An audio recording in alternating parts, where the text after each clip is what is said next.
Hello दोस्तों, आपका स्वागत है अपने यूट्यूब चैनल पर।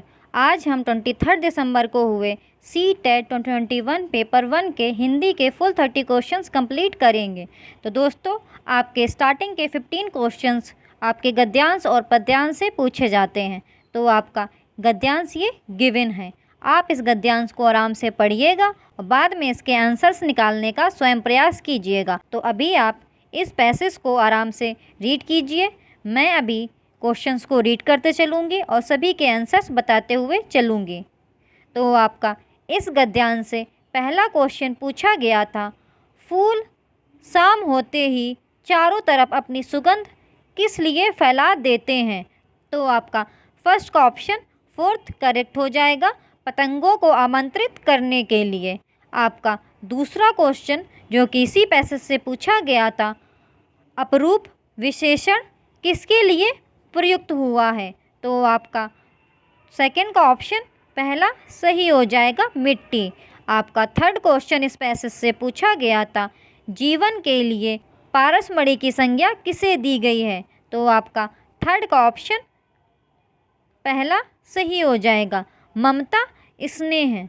आपका फोर्थ क्वेश्चन इस पैसेज से पूछा गया था, विषाक्त वायु से अंगारक ग्रहण करते हैं, अंगारक शब्द किसके लिए प्रयुक्त हुआ है। तो आपका फोर्थ का ऑप्शन तीसरा सही हो जाएगा, कार्बन डाइऑक्साइड। आपका फिफ्थ क्वेश्चन इस पैसेज से पूछा गया था, परस का अर्थ है। तो आपका फिफ्थ का ऑप्शन फोर्थ सही हो जाएगा, स्पर्श। आपका सिक्स्थ क्वेश्चन इस पैसेज से पूछा गया था, प्रफुल्लित में प्रत्यय है। तो आपका सिक्स्थ का ऑप्शन तीसरा सही हो जाएगा, इत प्रत्यय। आपका सेवेंथ क्वेश्चन इस पैसेज से पूछा गया था, पेड़ अपनी संतान छोड़ जाने के लिए क्यों व्यग्र रहते हैं। तो आपका सेवेंथ का ऑप्शन दूसरा सही हो जाएगा, जीवन की निरंतरता को बनाए रखने के लिए। दोस्तों, अगर आपको ये वीडियोस अच्छे लगते हैं तो आप इस यूट्यूब चैनल को विज़िट करें। इस यूट्यूब चैनल पर 2021-22 में हुए मैक्सिमम सभी शिफ्टों के सॉल्यूशंस ऑलरेडी प्रोवाइड कर दिए गए हैं। तो आप इस यूट्यूब चैनल को विज़िट करें और सभी शिफ्टों के सॉल्यूशंस देख लीजिए। आपका 8th क्वेश्चन इस पैसेज से पूछा गया था, गाछ बिरछ से तात्पर्य है। तो आपका 8th का ऑप्शन फोर्थ करेक्ट हो जाएगा, पेड़ और पौधे। आपका 9th क्वेश्चन इस पैसेज से पूछा गया था, फूल की तरह सुंदर चीज़ और क्या है। गद्यांश में फूलों को सुंदर कहा गया है क्योंकि। तो आपका 9th का ऑप्शन तीसरा सही हो जाएगा, आज सुंदर वस्तुओं से जीवन प्राप्त करते हैं। दोस्तों, ये आपका दूसरा पैसेज दिया गया था। इस पद्यांश से आपके फिर से क्वेश्चंस पूछे गए थे। तो आप इस पद्यांश को आराम से रीड कीजिए और स्वयं आंसर निकालने का प्रयास कीजिएगा। मैं अभी आपके क्वेश्चंस रीड करूंगी और सभी प्रश्नों के उत्तर बताते चलूंगी। तो आपका इस पद्यांश से पहला क्वेश्चन जो पूछा गया था वह था, रचनाकार को प्रभु की याद कब आती है। तो आपका 10th का ऑप्शन फोर्थ सही हो जाएगा, प्राकृतिक सौंदर्य देखकर। आपका 11th क्वेश्चन इस पैसेज से पूछा गया था, खुशियों के गीत कौन गा रहा है। तो आपका 11th का ऑप्शन तीसरा सही हो जाएगा, चिड़िया। आपका 12th क्वेश्चन इस पैसेज से पूछा गया था, रचनाकार प्रकृति के सौंदर्य को देखकर डैश हैं। तो आपका 12th का ऑप्शन दूसरा सही हो जाएगा, चमत्कृत। आपका 13th क्वेश्चन इस पैसेज से पूछा गया था, पद्यांश में प्रकृति की किस कला का उल्लेख नहीं है। तो आपका 13th का ऑप्शन दूसरा सही हो जाएगा, ओस का गिरना। आपका 14th क्वेश्चन इस पैसेज से पूछा गया था, किस पंक्ति में मानवीकरण अलंकार है। तो आपका 14th का ऑप्शन तीसरा सही हो जाएगा, कलियां दरवाजे खोल खोल।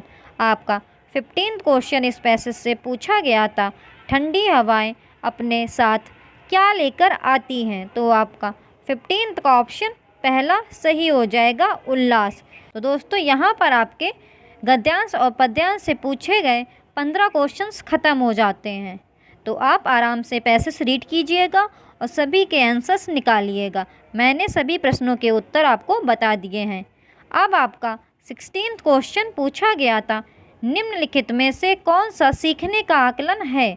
तो आपका 16th का ऑप्शन फोर्थ सही हो जाएगा।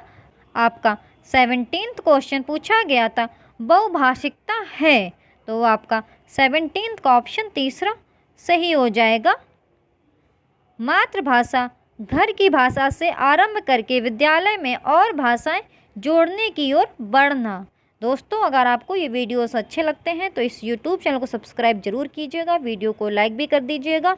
इस YouTube चैनल पर ऑलरेडी 2021-22 में हुए मैक्सिमम सभी शिफ्टों के सॉल्यूशंस प्रोवाइड कर दिए गए हैं, तो आप इस YouTube चैनल को विजिट करें और सभी शिफ्टों के सॉल्यूशंस देख लीजिएगा। आपको इस YouTube चैनल पर ऐसे वीडियोज़ मिलते रहेंगे। आपका 18th क्वेश्चन पूछा गया था, सीखने के सिद्धांत के रूप में रचनावाद का विश्वास है? तो आपका 18th का ऑप्शन फोर्थ सही हो जाएगा, सीखना सामाजिक निर्मित है। आपका 19th क्वेश्चन पूछा गया था, एक शिक्षिका कक्षा 5वीं में अच्छा, सुंदर, बुरा, रंगीन, बूढ़ा, युवा आदि शब्दों वाले बहुत से वाम देती है और जब शिक्षार्थी इन शब्दों पर ध्यान देते हैं जिन्हें वह विशेषता बताने वाले शब्द का नाम देती है, बाद में वह उन्हें और अधिक शब्द देती है तथा उनमें इन विशेषता बताने वाले शब्दों को प्रयोग करने के लिए कहती है। अंत में शिक्षार्थियों का ध्यान आकर्षित करती है तथा कहती है कि ये शब्द विशेषण कहलाते हैं। यह रणनीति क्या कहलाती है? तो आपका 19th का ऑप्शन दूसरा सही हो जाएगा, सचेतना में वृद्धि। आपका 20th क्वेश्चन पूछा गया था, शिक्षार्थी एक अच्छे लेख के विकास के लिए कई चरणों से गुजरते हैं, यह उपागम कहलाती है। तो आपका 20th का ऑप्शन फोर्थ सही हो जाएगा, लिखने का प्रक्रिया उपागम।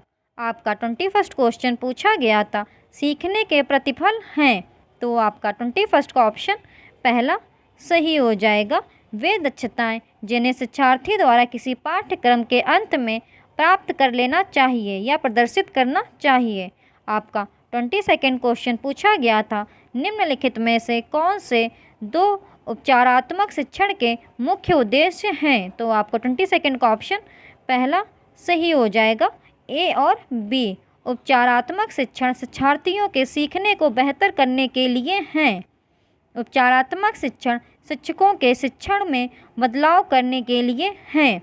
दोस्तों, आप अदर ऑप्शंस भी पढ़ लिया करें जिससे आपको ये पता लगे क्यों आपके यही ऑप्शंस करेक्ट हैं और अदर ऑप्शंस रॉन्ग है। मैं सारे ऑप्शंस रीड करूँगी तो वीडियो की लेंथ इंक्रीज़ हो जाएगी, इसीलिए मैं आपके सीधे डायरेक्ट आंसर्स बताते चलती हूँ। आपका 23rd क्वेश्चन पूछा गया था, अपने आरंभिक वर्षों में बच्चे दीवार, फर्श और कॉपी उत्तर पुस्तिका में आड़ी तिरछी रेखाएँ बनाते हैं, भाषा सीखने में यह अवस्था क्या कहलाती है? तो आपका 23rd का ऑप्शन दूसरा सही हो जाएगा, प्रारंभिक साक्षरता। आपका 24th क्वेश्चन पूछा गया था, यदि एक बालक किसी एक भाषा का अच्छा पाठक, अच्छी पाठिका है तो वह दूसरी अथवा किसी अन्य भाषा का अच्छा पाठक हो सकते हैं जब वह दूसरी अन्य भाषा सीखता है, इसे माना जाता है। तो आपका 24th का ऑप्शन तीसरा सही हो जाएगा, कौशल का अंतरण। आपका 25th क्वेश्चन पूछा गया था, हिंदी भारत की डैश है? तो आपका 25th का ऑप्शन दूसरा सही हो जाएगा, राजभाषा। आपका 26th क्वेश्चन पूछा गया था, शिक्षार्थियों द्वारा लिखने पढ़ने में की गई त्रुटियों को समझा जाना चाहिए। तो आपका 26th का ऑप्शन दूसरा सही हो जाएगा, सीखने के लिए संकेत। आपका 27th क्वेश्चन पूछा गया था, कौन सी विधि दोहराव वाले अभ्यास को एक बड़ी प्रविधि मानती है? तो आपका 27th का ऑप्शन फोर्थ सही हो जाएगा, श्रव्य भाषावाद। आपका 28th क्वेश्चन पूछा गया था, बच्चे में मातृभाषा के विकास को सामान्यता माना जाता है। तो आपका 28th का ऑप्शन पहला सही हो जाएगा, भाषा अर्जन। आपका 29th क्वेश्चन पूछा गया था, भाषा सीखने के आरंभिक वर्षों में कहानियाँ हैं? तो आपका 29th का ऑप्शन दूसरा सही हो जाएगा, भाषा सीखने हेतु निवेश। आपका 30th क्वेश्चन पूछा गया था, एक अध्यापिका ने अपनी कक्षा को 5 समूहों में बांट दिया जिसमें प्रत्येक समूह में 5 शिक्षार्थी हैं तथा उन्हें घर, विद्यालय, सड़क, भूमि तथा आकाश शब्दों से संबंधित शब्द ढूंढने के लिए कहा। प्रत्येक समूह ने 10 से 15 शब्द ढूंढे तथा अन्य समूहों के साथ साझा किए। अध्यापिका ने यह शब्दावली शिक्षण के लिए कौन सी प्रविधि अपनाई है? तो आपका 30th का ऑप्शन दूसरा सही हो जाएगा, थीम आधारित शब्दावली। तो दोस्तों आज हम लोगों ने 23 दिसंबर को हुए CTET 2021 पेपर 1 के हिंदी के फुल 30 क्वेश्चंस कंप्लीट कर लिए हैं। दोस्तों अगर आपको ये वीडियोस अच्छे लगते हैं तो इस यूट्यूब चैनल को सब्सक्राइब जरूर कीजिएगा, वीडियो को लाइक भी कर दीजिएगा। आपको इस यूट्यूब चैनल पर ऐसे ही वीडियोज़ मिलते रहेंगे। Thank you for watching the videos.